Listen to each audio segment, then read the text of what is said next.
아침 7시, 이 집도 다른 날과 다르지 않았습니다.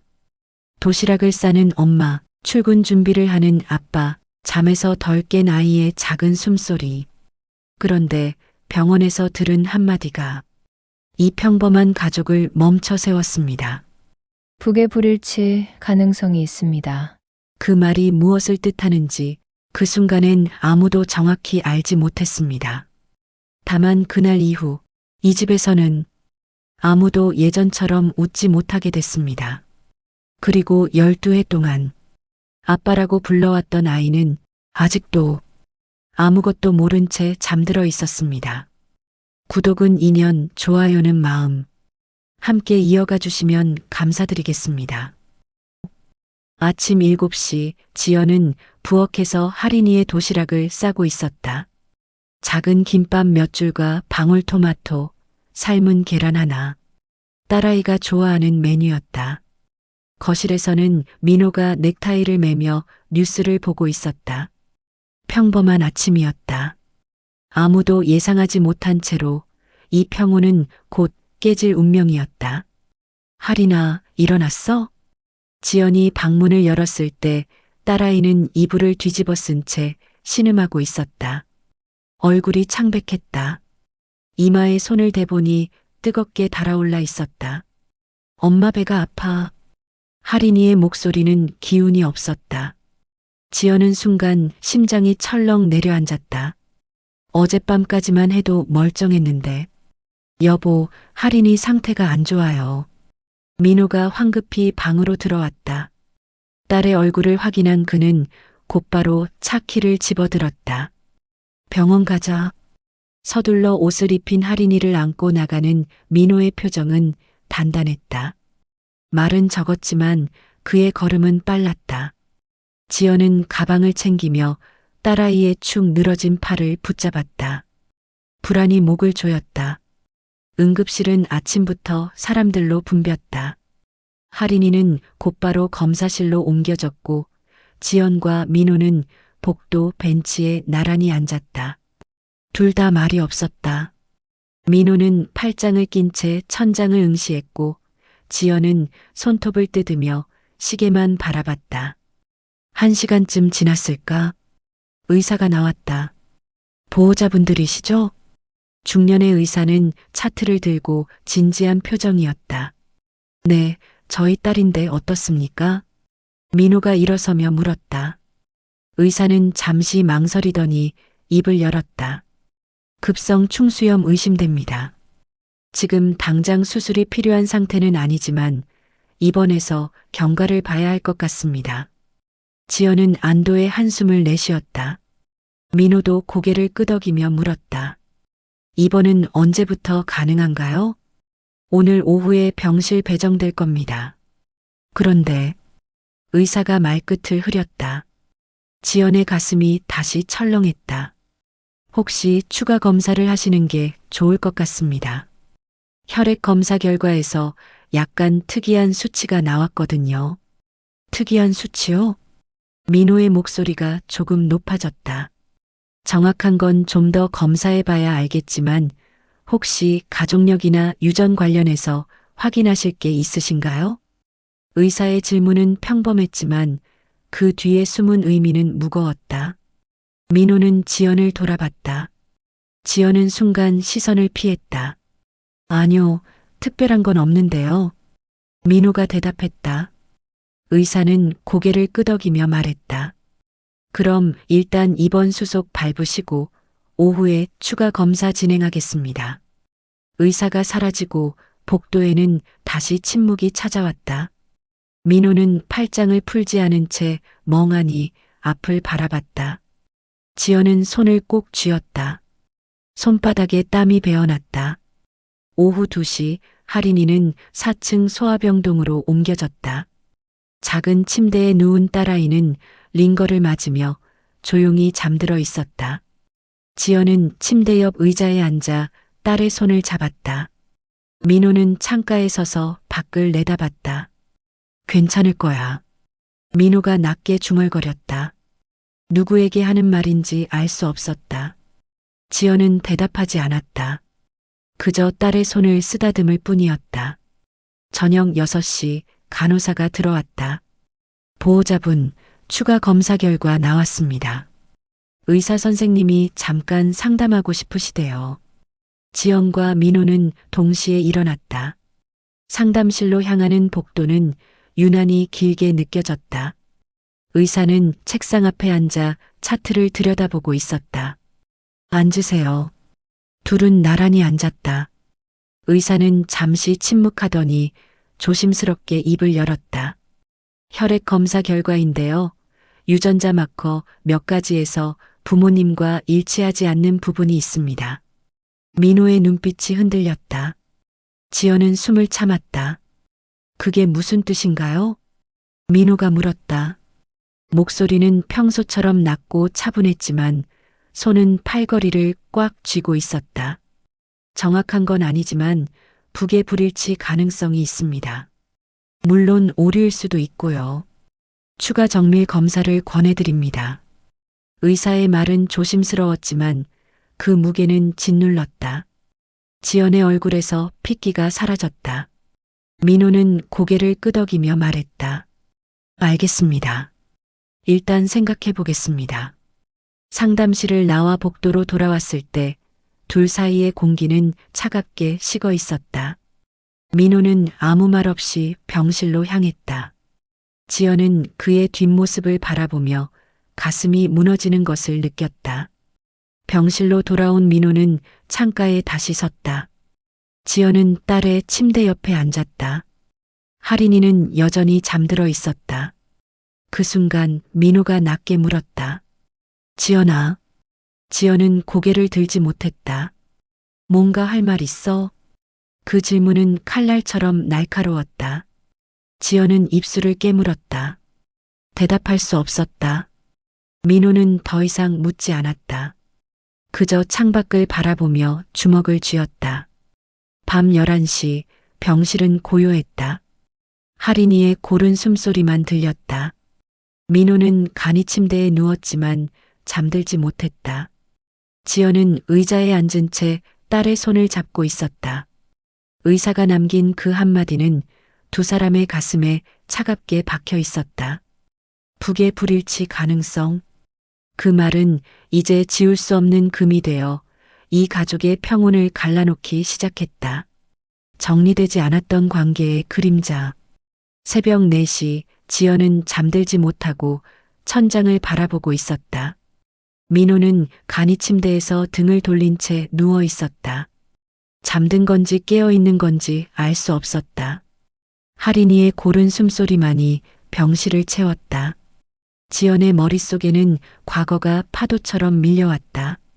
10년 전, 그때 그녀는 28이었다. 준호와는 대학 동기였다. 졸업 후에도 관계는 이어졌지만 결혼으로 가지 못했다. 준호는 유학을 꿈꿨고 지연은 안정을 원했다. 결국 둘은 헤어졌다. 명확하게 끝낸 건 아니었다. 그저 조금씩 멀어졌을 뿐. 그리고 민호를 만났다. 민호는 친구의 소개로 만난 사람이었다. 과묵했지만 믿음직했다.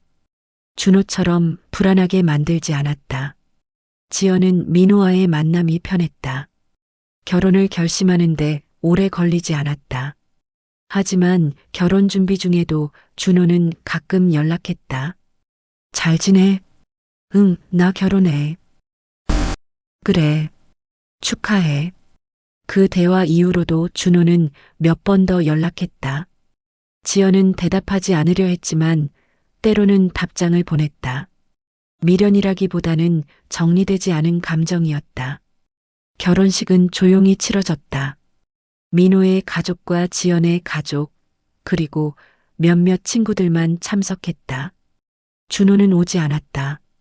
신호는 평온했다. 민호는 말은 적었지만 세심했다. 아침마다 커피를 내려주었고 퇴근하면 지연의 손을 잡았다. 지연은 이 사람과 잘 살 수 있을 거라 믿었다. 하지만 결혼 후 반년쯤 지났을 때 준호가 다시 나타났다. 지연아, 나 한국 돌아왔어. 예상치 못한 문자였다. 지연은 손이 떨렸다. 답장을 보내지 않으려 했지만 준호는 계속 연락했다. 한 번만 보자. 마지막으로. 그 말에 지연은 결국 나갔다. 카페에서 만난 준호는 여전히 예전 모습 그대로였다. 유학은 포기했다고 했다. 돌아온 이유는 말하지 않았다. 잘 살고 있어? 준호가 물었다. 지연은 고개를 끄덕였다. 응, 잘 살아. 하지만 그날 이후로도 준호는 몇 번 더 만나자고 했다. 지연은 거절해야 했다. 하지만 그러지 못했다. 정리되지 않은 감정이 그녀를 붙잡았다.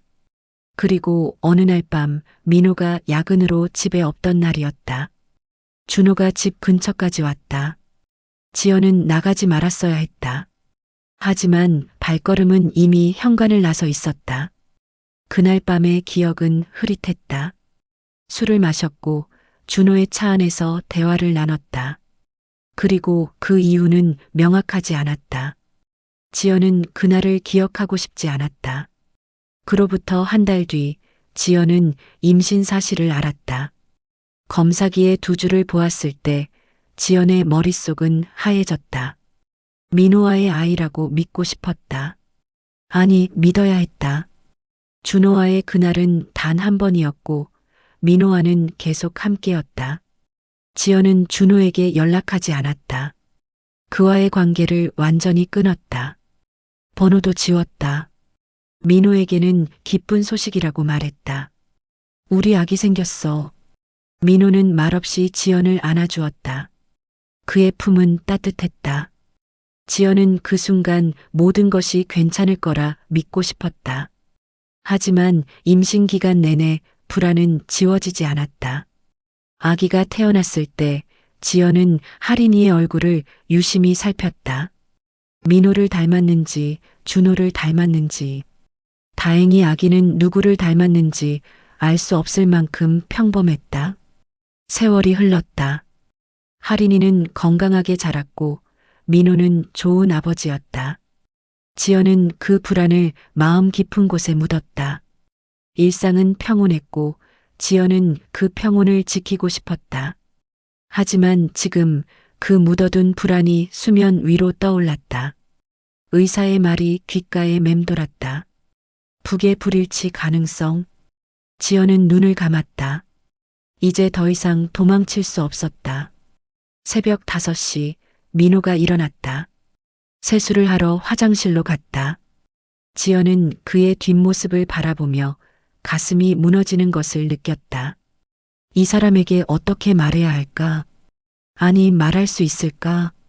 민호가 돌아왔을 때 지연은 고개를 돌렸다. 민호는 아무 말 없이 다시 간이 침대에 누웠다. 두 사람 사이의 침묵은 점점 무거워졌다. 하린이가 작게 신음했다. 지연은 황급히 다가가 딸의 이마를 만졌다. 열은 내려간 것 같았다. 하린이는 눈을 뜨지 않고 다시 잠들었다. 지연은 딸의 손을 잡았다. 이 아이는 누구의 아이인가? 민호의 딸인가? 준호의 딸인가? 아니, 이 아이는 그저 하린이일 뿐이었다. 하지만 세상은 그렇게 봐주지 않을 것이다. 아침 7시 간호사가 들어와 링거를 확인했다. 민호는 일어나 세수를 했고 지연은 병실 밖으로 나가 복도를 걸었다. 핸드폰을 꺼내 들었다가 다시 주머니에 넣었다. 준호에게 연락할 수는 없었다. 아니, 해서는 안 됐다. 하지만 마음 한편에서는 알고 싶었다. 진실을. 이 불안의 끝을. 지연은 창밖을 바라봤다. 아침 햇살이 병원 건물을 비추고 있었다. 평범한 하루가 시작되고 있었다. 하지만 지연에게 평범한 하루는 이제 돌아오지 않을 것 같았다. 오전 10시 담당 의사가 병실로 들어왔다. 민호와 지연은 동시에 일어났다. 의사는 차트를 확인하며 말했다. 하린이 상태는 많이 좋아졌습니다. 다만 어제 말씀드린 추가 검사 건은 어떻게 하실 건가요? 민호가 먼저 입을 열었다. 정밀 검사 해야 하나요? 의사는 고개를 끄덕였다. 권장드립니다. 유전 질환 가능성도 있고 정확한 진단을 위해서는 필요합니다. 지연의 손이 떨렸다. 민호는 지연을 힐끗 보더니 의사에게 말했다. 알겠습니다. 진행하겠습니다. 의사가 나가고 병실에는 다시 침묵이 찾아왔다. 하린이는 침대에 앉아 태블릿으로 만화를 보고 있었다. 아이는 아무것도 모르고 있었다. 민호가 창가로 가서 팔짱을 꼈다. 지연은 딸 옆에 앉았지만 시선은 허공을 떠돌았다. 엄마, 나 언제 집에 가? 하린이가 물었다. 지연은 억지로 미소를 지었다. 곧 갈 수 있을 거야. 조금만 참아. 하린이는 고개를 끄덕이며 다시 태블릿을 보았다. 지연은 딸의 머리를 쓰다듬었다. 이 아이에게는 아무 잘못이 없었다. 모든 건 어른들의 문제였다. 오후 2시 지연은 병실 밖으로 나왔다. 복도 끝 휴게실에서 커피를 뽑아들고 창가에 섰다. 핸드폰을 꺼내 들었다. 연락처에는 더 이상 준호의 번호가 없었다. 하지만 지연은 그 번호를 기억하고 있었다. 손가락이 번호를 누르려다 멈췄다. 연락하면 안 됐다. 하지만 이대로 가만히 있을 수도 없었다. 진실을 알아야 했다. 결국 지연은 전화를 걸지 않았다. 대신 SNS를 검색했다. 준호의 계정은 여전히 있었다. 최근 게시물에는 아내와 아이 사진이 올라와 있었다. 행복해 보이는 가족 사진이었다. 지연은 핸드폰을 껐다. 가슴이 답답했다. 준호도 이제 가정이 있었다. 그에게 연락하는 건 그의 삶까지 흔드는 일이었다. 휴게실로 돌아왔을 때 민호가 복도에 서 있었다. 두 사람의 시선이 마주쳤다. 민호는 먼저 말을 걸지 않았다. 지연도 침묵했다.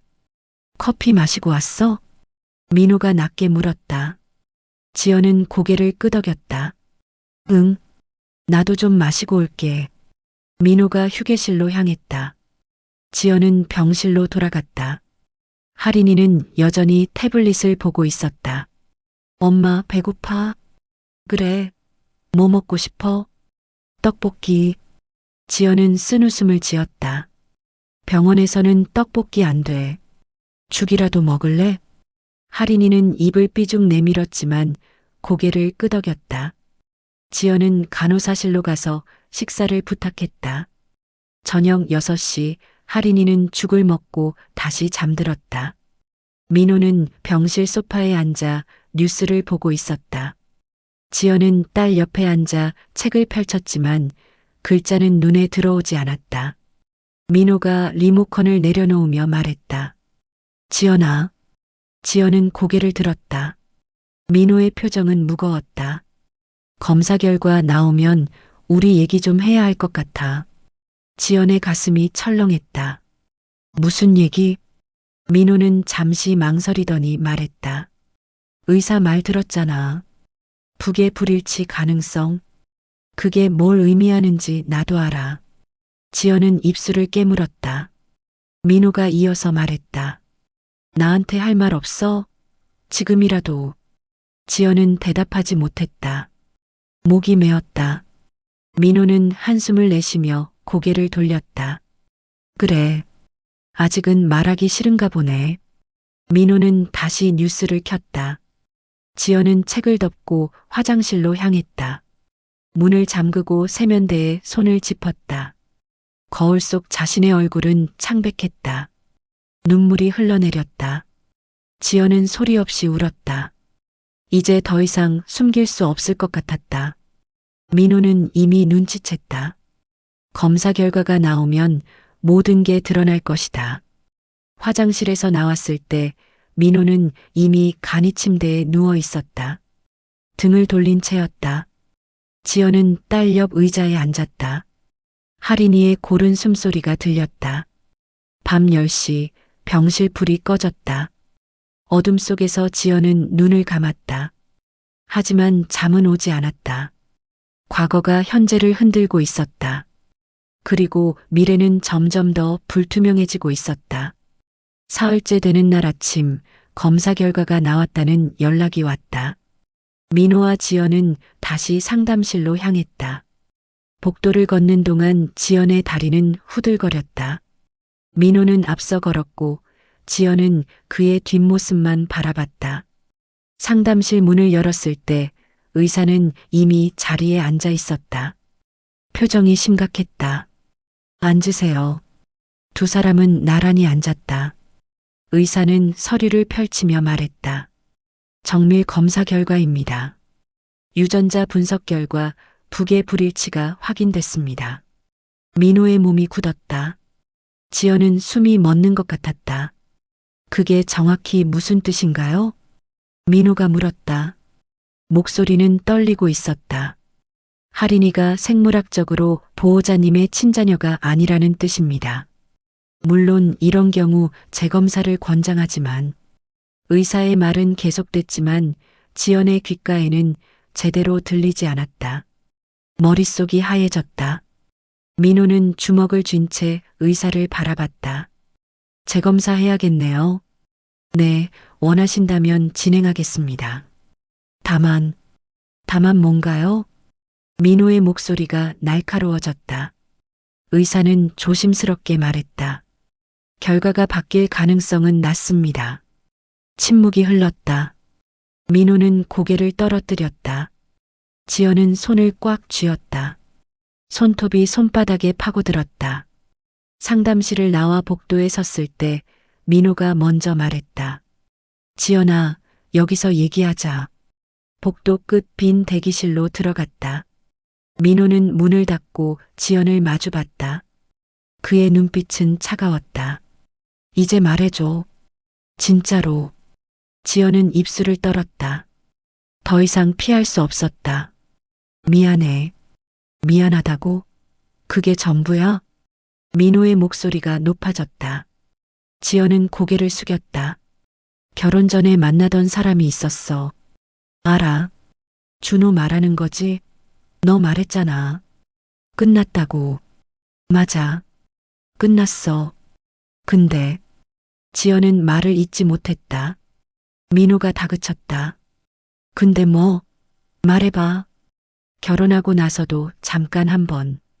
지연의 목소리는 떨렸다. 민호는 뒤로 물러섰다. 믿을 수 없다는 표정이었다. 결혼하고 나서? 언제? 반년쯤 지났을 때. 반년? 그때가 언제인데? 민호의 목소리가 복도에 울렸다. 지연은 눈물을 흘리며 말했다. 한 번이었어. 정말 한 번. 그 이후로는 연락도 안 했어. 한 번이면 돼? 한 번이면 괜찮아? 민호는 벽을 주먹으로 쳤다.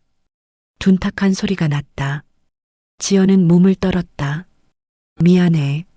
정말 미안해. 나도 그때 임신한 줄 알았을 때 너무 무서웠어. 누구 아인지 확신할 수 없었어. 그럼 왜 말 안 했어? 왜 나한테 숨긴 거야? 민호의 눈에 눈물이 고였다. 지연은 고개를 들지 못했다. 말할 수 없었어. 우리 가족이 무너질까봐. 가족? 지금 가족 타령해? 이게 가족이야? 민호는 비웃었다. 지연은 바닥에 주저앉았다. 미안해, 정말 미안해. 민호는 지연을 내려다봤다. 그의 눈빛에는 분노와 배신감이 뒤섞여 있었다. 준호는 알아? 지연은 고개를 저었다. 몰라. 연락 안 했어. 그럼 알아야겠네. 그 사람도. 민호는 문을 열고 나갔다. 지연은 그 자리에 주저앉은 채 소리내어 울었다. 모든 게 무너지고 있었다. 1시간쯤 지났을까? 지연은 겨우 정신을 차리고 병실로 돌아갔다. 할인이는 여전히 침대에 누워 태블릿을 보고 있었다. 민호는 보이지 않았다. 엄마, 어디 갔었어? 응, 잠깐 화장실. 지연은 억지로 웃으며 딸의 머리를 쓰다듬었다. 할인이는 아무것도 눈치채지 못했다. 저녁 7시가 되어도 민호는 돌아오지 않았다. 지연은 핸드폰을 꺼내 전화를 걸었지만 받지 않았다. 문자도 읽지 않았다. 밤 9시 할인이가 잠들었다. 지연은 창가에 서서 밤하늘을 바라봤다. 민호는 어디에 있을까? 준호를 찾아갔을까? 그 생각에 지연의 가슴은 더욱 조여들었다. 이제 모든 게 끝난 것 같았다. 10년 동안 쌓아온 평온한 일상이 무너지고 있었다. 감정의 폭발. 민호는 병원을 나와 차에 올랐다. 핸들을 꽉 쥔 채 한참을 가만히 앉아 있었다. 머릿속이 복잡했다. 분노, 배신감, 상실감이 뒤섞여 있었다. 그는 핸드폰을 꺼내 SNS를 검색했다. 준호. 지연이 예전에 몇 번 언급한 적 있는 이름이었다.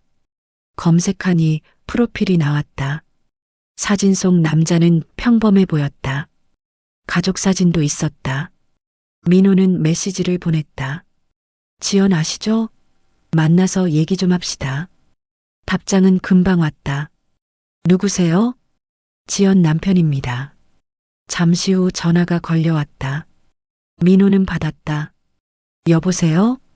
준호의 목소리는 당황스러워 보였다. 저 무슨 일로 연락하신 건가요? 만나서 얘기합시다. 지금 어디 계세요? 지금요? 갑자기 왜? 시간 없습니다. 어디 계시냐고요? 민호의 목소리는 차가웠다. 준호는 잠시 망설이다 주소를 알려줬다. 회사 근처 카페였다. 민호는 차를 몰았다. 40분쯤 걸렸다. 카페에 도착했을 때 준호는 이미 구석 자리에 앉아 있었다. 민호는 다가가 앉았다. 저 무슨 일이신지 준호가 조심스럽게 물었다. 민호는 그를 똑바로 바라보며 말했다. 지연이랑 언제까지 만났습니까? 준호의 얼굴이 굳었다. 그게 무슨... 대답하세요. 언제까지 만났냐고. 민호의 목소리는 낮았지만 위협적이었다. 준호는 시선을 피했다. 오래전 일이에요. 결혼 전에 잠깐. 결혼 전만요? 준호는 대답하지 못했다. 민호가 테이블을 손으로 쳤다. 결혼 후에도 만났죠? 주변 사람들이 돌아봤다. 준호는 당황하며 말했다. 저 정확히 기억 안 나요? 진짜로? 민호는 비웃었다. 준호는 고개를 숙였다. 그때 한두 번 연락한 적은 있어요. 근데 그게 한두 번? 그게 끝이에요? 민호는 주먹을 쥐었다. 준호는 말을 잇지 못했다. 할인이라고 우리 딸. 아니, 이제 내 딸인지도 모르겠네. 그 아이가 누구 딸인지 아세요? 준호의 얼굴이 창백해졌다. 무슨 소리세요? DNA 검사 결과 나왔어요. 내 딸이 아니래요. 그럼 누구 딸이겠어요? 민호의 목소리는 떨렸다. 준호는 손을 들어 말했다. 잠깐만요. 그건 확실한 건가요? 확실하죠. 병원에서 직접 들었어요. 준호는 의자에 깊이 앉았다. 얼굴은 충격으로 일그러져 있었다. 저는 정말 몰랐어요. 몰랐다고? 그게 변명이 돼요? 아니, 진짜로 몰랐다고요. 지연이한테 그런 얘기 들은 적 없어요. 그럼 당신도 기억 안 나는 거예요? 그날 민호가 다그쳤다. 준호는 머리를 감싸 쥐었다. 기억이 정확하지 않아요. 술도 마셨고 그냥 차 안에서 얘기만 한 줄 알았는데. 얘기만요? 그게 전부예요? 민호는 일어섰다. 준호도 황급히 일어났다. 진정하세요. 여기서 이러면. 진정하라고? 내 가족이 망가졌는데 진정하라고요? 민호의 목소리가 커졌다. 카페 안 사람들이 모두 쳐다봤다. 종업원이 다가왔다. 손님, 조용히 해주세요. 민호는 주먹을 쥔 채 준호를 노려봤다. 준호는 한 걸음 물러섰다. 저도 이 상황이 믿기지 않아요. 진짜로 몰랐어요. 그럼 이제 어쩔 건데요? 당신도 가족 있잖아요. 준호는 대답하지 못했다. 민호는 비웃으며 말했다. 당신 부인한테 말할 거예요? 10년 전에 바람 피웠다고? 혹시 내 딸이 당신 딸일 수도 있다고? 준호의 얼굴은 더욱 창백해졌다. 그건 안 돼요. 제 가족까지 망가져요. 내 가족은 이미 망가졌는데? 민호는 주먹을 쥐었다 폈다. 때리고 싶었지만 참았다. 그는 돌아서서 카페를 나갔다. 차에 올라탄 민호는 핸들에 이마를 기댔다. 눈물이 흘러내렸다. 10년 동안 딸이라고 믿었던 아이가 내 아이가 아니라니. 그 사실이 가슴을 찢었다. 밤 11시 민호는 차 안에서 담배를 피웠다. 평소에는 피우지 않았지만 오늘은 참을 수 없었다. 연기가 차 안을 가득 채웠다. 핸드폰이 울렸다. 지연이었다. 민호는 받지 않았다. 다시 울렸다. 또 받지 않았다. 문자가 왔다. 어디야? 걱정돼. 제발 연락해줘. 민호는 핸드폰을 던졌다. 조수석에 떨어진 핸드폰에서 계속 진동이 울렸다. 하지만 민호는 듣지 않았다. 그는 그저 밤하늘을 바라보며 눈물을 흘릴 뿐이었다. 새벽 3시 민호는 병원으로 돌아왔다. 복도를 걸어 병실 문을 열었을 때 지연은 의자에 앉은 채 잠들어 있었다. 할인이는 침대에서 고르게 숨을 쉬고 있었다. 민호는 간이 침대에 앉았다. 신발도 벗지 않았다. 그저 허공을 바라볼 뿐이었다. 지연이 눈을 떴다. 민호를 보자 황급히 일어났다. 어디 갔었어? 연락도 안 받고. 민호는 대답하지 않았다. 지연은 다가와 그의 손을 잡으려 했지만 민호는 손을 뿌리쳤다. 손대지 마. 지연은 멈칫했다. 민호의 목소리는 차가웠다. 준호 만나고 왔어. 지연의 얼굴이 창백해졌다. 뭐라고 했어? 기억 못한대. 정확하지 않다나. 술 마셔서. 민호는 비웃었다. 지연은 입술을 깨물었다. 그 사람도 몰랐을 거야. 그래서? 그럼 괜찮은 거야? 민호의 목소리가 높아졌다. 할인이가 침대에서 움직였다. 두 사람은 동시에 입을 다물었다. 하지만 할인이는 눈을 뜨지 않았다. 지연은 병실 밖으로 나갔다. 민호도 따라 나왔다. 복도 끝에서 지연이 말했다. 미안해. 정말 미안해. 하지만 할인이는 잘못 없어. 알아. 나도 알아. 민호는 벽에 기대었다. 그 앤 잘못 없지. 근데 나는 뭐야? 지연은 대답하지 못했다. 민호가 이어서 말했다. 10년이야. 10년 동안 내 딸이라고 믿었어. 근데 아니래. 어떻게 받아들여? 그래도 지금까지 키운 건 당신이잖아. 그게 위로가 돼? 민호는 고개를 저었다. 지연은 눈물을 흘렸다. 우리 어떻게 하면 돼? 민호는 대답하지 않았다. 그는 병실로 돌아갔다. 지연은 복도에 남아 주저앉았다. 아침 7시 할인이가 눈을 떴다. 침대에 앉아 주위를 둘러봤다. 엄마는 의자에 앉아 있었고 아빠는 간이 침대에 등을 돌리고 누워 있었다. 엄마. 지연은 황급히 미소를 지었다. 응, 일어났어? 잘 잤어? 응. 근데 할인이는 말을 멈췄다. 지연이 물었다.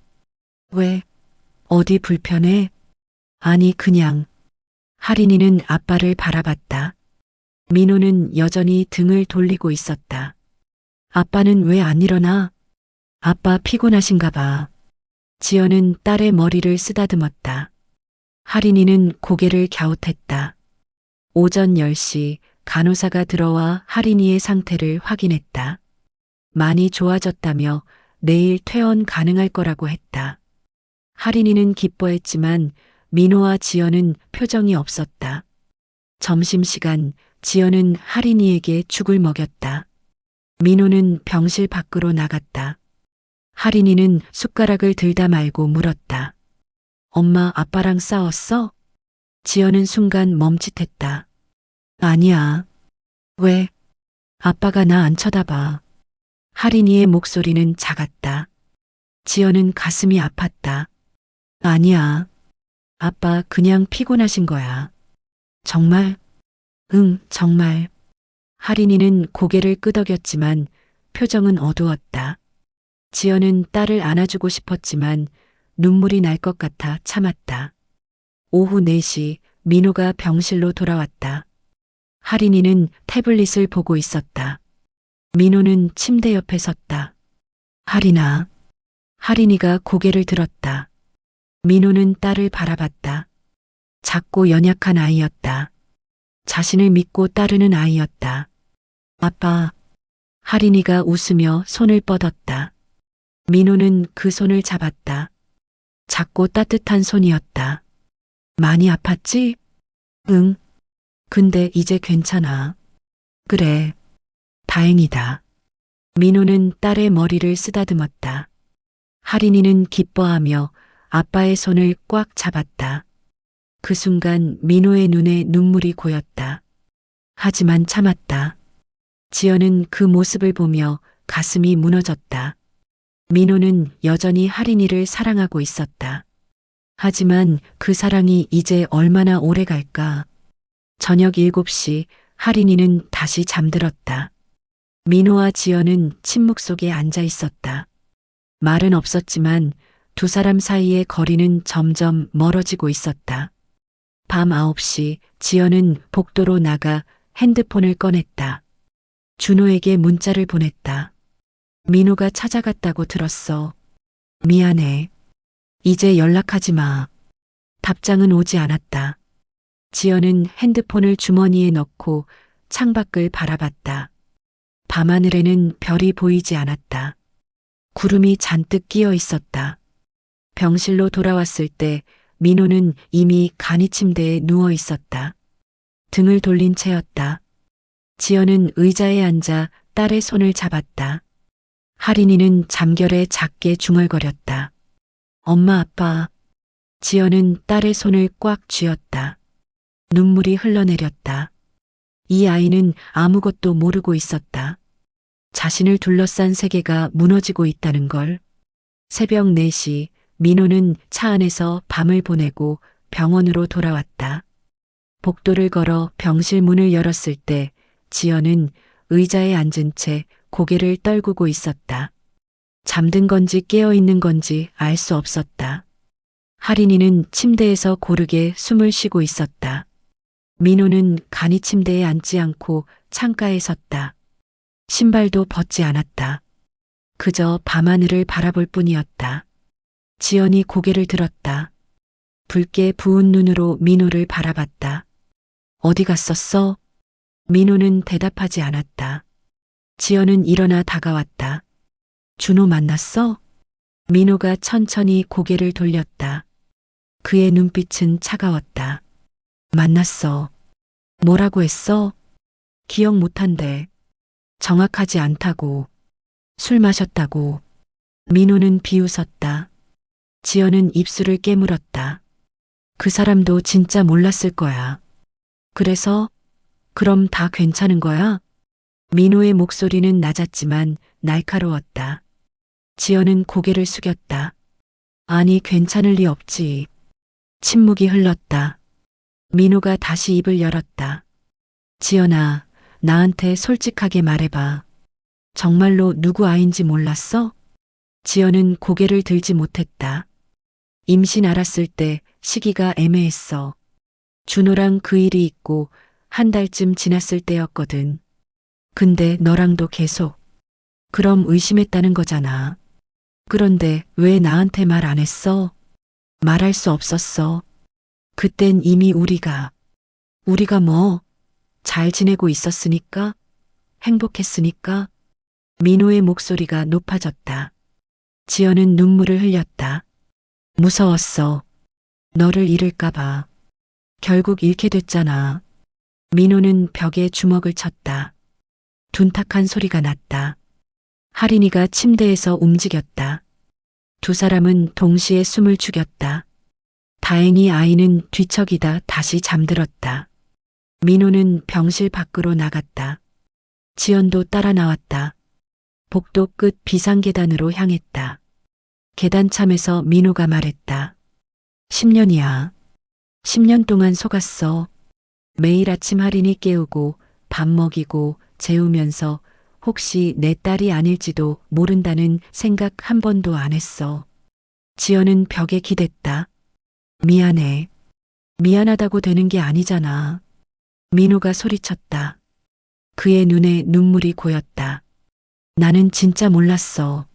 정말로. 할인이가 태어났을 때부터 내 딸이라고 믿었어. 근데 지금 의사가 그게 아니래. 어떻게 받아들여? 지연은 무릎을 꿇고 앉았다. 미안해, 정말 미안해. 나도 확신할 수 없었어. 그래서 더 무서웠어. 민호는 계단에 주저앉았다. 두 손으로 얼굴을 감쌌다. 어깨가 떨렸다. 지연아, 우리 이제 어떻게 해야 돼? 지연은 대답하지 못했다. 답이 없었다. 한참 후 민호가 일어났다. 일단 할인이 퇴원시키자. 집에 가서 생각하자. 지연은 고개를 끄덕였다. 두 사람은 병실로 돌아갔다. 아침 8시 할인이가 눈을 떴다. 아이는 주위를 둘러보다 엄마 아빠를 발견하고 미소를 지었다. 엄마 아빠. 지연은 억지로 웃으며 다가갔다. 응, 일어났어? 오늘 집에 갈 수 있대. 진짜? 할인이는 기뻐했다. 민호는 창가에서 등을 돌린 채 서 있었다.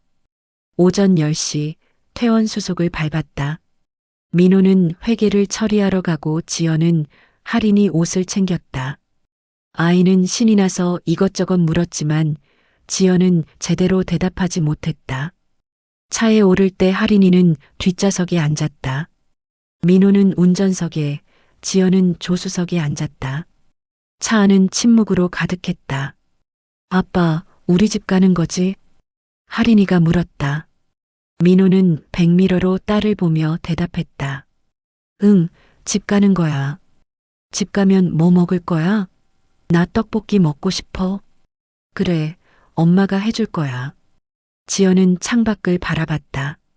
눈물이 흐를 것 같아 고개를 돌렸다. 집에 도착해 할인이를 방에 눕혔다. 아이는 며칠 만에 집에 와서 좋아했다. 자기 인형을 안고 웃었다. 엄마, 나 배고파. 그래, 엄마가 해줄게. 지연은 부엌으로 갔다. 민호는 거실 소파에 앉았다. 텔레비전을 켰지만 내용은 눈에 들어오지 않았다. 점심을 먹는 동안 할인이는 계속 떠들었다. 병원에서 있었던 일, 간호사 언니가 친절했던 일, 링거 맞을 때 아팠던 일. 민호와 지연은 고개를 끄덕이며 들었지만 서로 눈을 마주치지 않았다. 식사 후 할인이는 방으로 들어가 낮잠을 잤다. 거실에는 민호와 지연만 남았다. 여보. 지연이 조심스럽게 불렀다. 민호는 소파에 기댄 채 천장을 바라봤다. 우리 어떻게 할 거야? 민호는 한참 후에 대답했다. 모르겠어. 아직 정리가 안 돼. 나는 정말 미안해. 그때로 돌아갈 수 있다면. 돌아갈 수 없잖아. 민호의 목소리는 평온했지만 냉정했다. 지연아, 나 지금 너무 혼란스러워. 할인이는 내 딸이야. 10년 동안 키웠고 사랑했고 내 전부였어. 근데 피는 안 섞였대. 그게 중요한 건가? 지연은 눈물을 흘렸다. 중요하지 않아. 너는 할인이 아빠야. 영원히. 그건 나도 알아. 근데 문제는 너야. 너한테 배신당했어. 그게 더 아파. 민호는 일어났다. 나 좀 나가 있을게. 머리 좀 식히고. 어디 가는데? 산책이나 할게. 민호는 현관문을 나섰다. 지연은 소파에 남아 고개를 떨어뜨렸다. 저녁 6시 민호가 돌아왔다. 할인이는 거실에서 그림을 그리고 있었다. 아빠를 보자 달려왔다. 아빠. 민호는 딸을 안아 올렸다. 뭐 그려? 우리 가족. 하린이가 그림을 보여줬다. 세 명이 손을 잡고 웃고 있는 그림이었다. 민호의 가슴이 아팠다. 예쁘다. 아빠, 저녁 먹자. 저녁 식사는 조용히 진행됐다. 하린이만 밝게 떠들었고 민호와 지연은 침묵했다. 밤 9시 하린이를 재우고 민호와 지연은 거실에 앉았다. 민호가 먼저 입을 열었다. 지연아, 나 며칠 좀 생각할 시간이 필요해. 어디 갈 건데? 친구 집에 좀 있을게. 지연은 고개를 끄덕였다. 더 이상 붙잡을 수 없었다. 하린이한테는 출장 간다고 할게. 민호는 짐을 쌌다. 옷 몇 벌과 세면도구를 가방에 넣었다. 지연은 문 앞에 서서 그를 바라봤다. 연락은 할 거지? 응. 민호는 현관문을 열었다. 뒤돌아보지 않고 나갔다. 문이 닫히는 소리가 크게 들렸다. 지연은 그 자리에 서서 한참을 울었다. 모든 게 무너지고 있었다. 민호가 집을 나간 지 사흘째 되는 날 초인종이 울렸다. 지연은 하린이를 학교에 보내고 집안일을 하던 중이었다. 인터폰을 확인하니 낯선 여자가 서 있었다. 누구세요? 저 최지연 씨 맞으시죠? 여자의 목소리는 떨리고 있었다. 지연은 불안한 예감이 들었다. 네, 그런데요. 문 좀 열어주시겠어요? 할 얘기가 있어서요. 지연은 망설이다 문을 열었다. 30대 중반으로 보이는 여자가 서 있었다. 단정한 옷차림이었지만 얼굴은 창백했다. 저는 강준호 아내입니다. 지연의 얼굴에서 핏기가 사라졌다. 들어오세요. 두 여자는 거실에 마주 앉았다.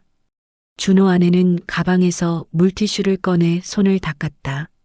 손이 떨리고 있었다. 어떻게 저를 찾으셨어요? 지연이 먼저 물었다. 준호 아내는 쓴웃음을 지었다. 남편한테 들었어요. 며칠 전에 고백하더라고요. 지연은 숨이 멎는 것 같았다. 뭐라고? 10년 전에 지연 씨랑 그런 일이 있었다고요. 그리고 혹시 그때 아이가 자기 아이일 수도 있다고. 준호 아내의 목소리는 차분했지만 눈에는 눈물이 고여 있었다. 어떻게 그럴 수가 있어요? 우리 결혼한 지 8년 됐어요. 아이도 둘이에요. 그런데 갑자기 이런 얘기를 하다니. 지연은 고개를 숙였다. 죄송합니다. 죄송하다고요? 준호 아내의 목소리가 높아졌다.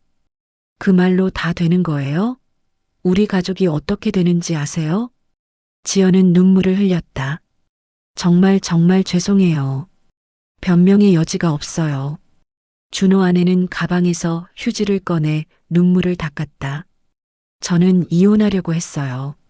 당장 짐 싸라고 했죠. 근데 그녀는 말을 멈췄다. 한참 후에 이어갔다. 아이들 얼굴을 보니까 못하겠더라고요. 6살, 4살이에요. 이 아이들한테 아빠 없는 삶을 살게 할 수가 없었어요. 지연은 고개를 들었다. 준호 아내는 그녀를 똑바로 바라보며 말했다. 지연 씨도 아이 있으시죠? 그럼 아실 거예요. 아이한테 상처 주는 게 얼마나 힘든지. 네, 알아요. 그래서 왔어요. 지연 씨한테 부탁하려고요. 부탁이요? 준호 아내는 숨을 깊이 들이쉬었다. 남편이 DNA 검사하고 싶대요. 확실히 하고 싶다고. 저는 반대했어요. 근데 지연 씨 남편분이 이미 검사했다면서요?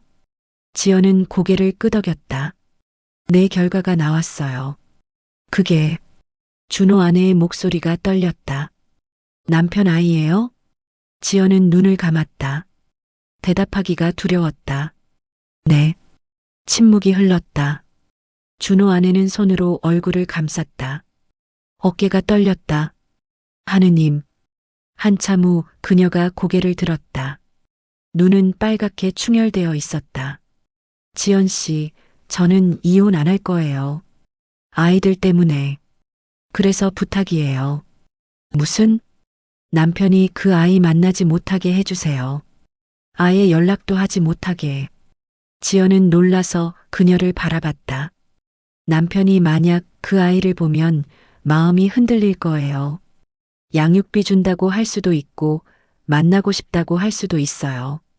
그럼 우리 가족은 완전히 무너져요. 준호 아내는 지연의 손을 잡았다. 제발이에요. 남편 인생에서 그 아이를 지워주세요.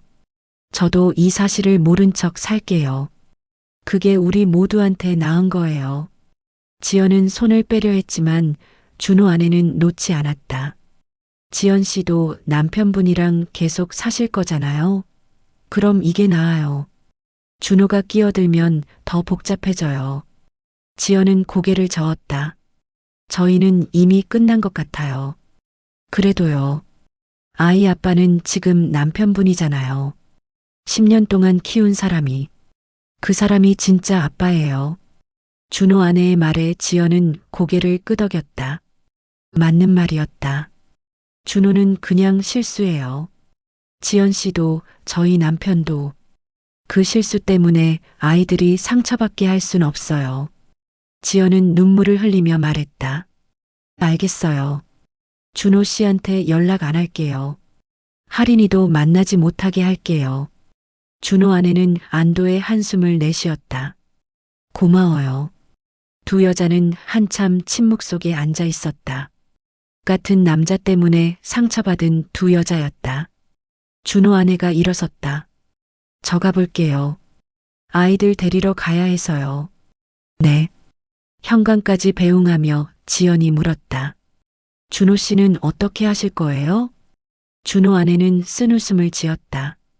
용서는 안 돼요. 평생? 근데 같이는 살 거예요. 아이들 때문에. 그리고 그녀는 잠시 말을 멈췄다. 미워하면서 사는 것도 결혼이더라고요. 10년 넘게 함께 산 사람인데 쉽게 버릴 순 없어요. 지연은 그 말에 가슴이 찢어졌다. 자신과 민호의 미래가 보이는 것 같았다. 준호 아내가 떠난 후 지연은 소파에 주저앉았다. 머릿속이 복잡했다. 저녁 5시 할인이가 학교에서 돌아왔다. 엄마, 응 왔어? 숙제 많아? 응, 엄마 도와줘. 지연은 딸과 함께 숙제를 했다. 구구단 외우기였다. 할인이는 틀릴 때마다 웃었다. 지연은 그 웃음이 사라지지 않기를 바랐다. 밤 8시 민호에게 전화가 왔다. 여보세요. 나야. 할인이 잘 있어? 응. 학교 잘 다니고 있어. 그래. 침묵이 흘렀다. 민호가 먼저 말했다. 지연아, 오늘 준호 아내가 찾아왔다며? 지연은 놀랐다. 어떻게 알았어? 준호한테 연락 왔어. 아내가 너 찾아갔다고. 그래 왔었어. 뭐라고 해? 지연은 준호 아내와의 대화를 들려줬다. 민호는 한참 듣고 있다가 말했다. 그 사람 말이 맞아. 준호는 할인이 인생에 없어야 해. 응, 나도 그렇게 생각해. 지연아. 응. 나 내일 집에 갈게. 우리 얘기 좀 해야 할 것 같아. 지연의 가슴이 두근거렸다. 알겠어. 전화를 끊고 지연은 한참을 멍하니 앉아 있었다. 다음 날 오후 2시 민호가 집에 왔다. 할인이는 학교에 있었다. 거실에 마주 앉았다. 지연아. 응. 나 며칠 동안 생각 많이 했어. 민호는 손을 꽉 쥐었다. 솔직히 말하면 아직도 화나. 내가 한 일 나한테 숨긴 것. 다 화나. 지연은 고개를 숙였다. 근데 할인이 생각하면 그 애는 잘못이 없잖아. 내가 키운 딸이야. 피가 섞이지 않았어도. 응. 그래서 이혼은 안 할 거야. 지연은 고개를 들었다. 민호는 그녀를 바라보며 말했다.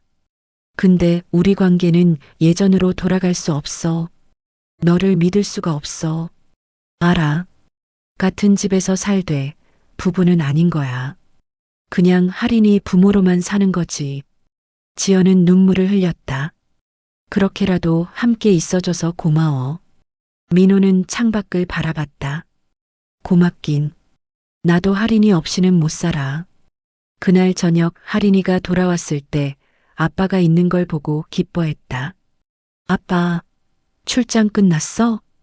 응, 끝났어. 이제 계속 있을 거야? 응, 아빠 계속 있을 거야. 할인이는 아빠를 안았다. 민호는 딸을 꽉 안아주었다. 저녁 식사는 예전처럼 세 명이 함께 했다. 할인이는 신이 나서 학교 이야기를 늘어놓았다. 민호와 지연은 웃으며 들었다. 겉으로는 평범한 가족 같았다. 하지만 밤이 되자 민호는 서재로 들어갔다. 지연은 안방에 혼자 누웠다. 침대는 너무 넓었다.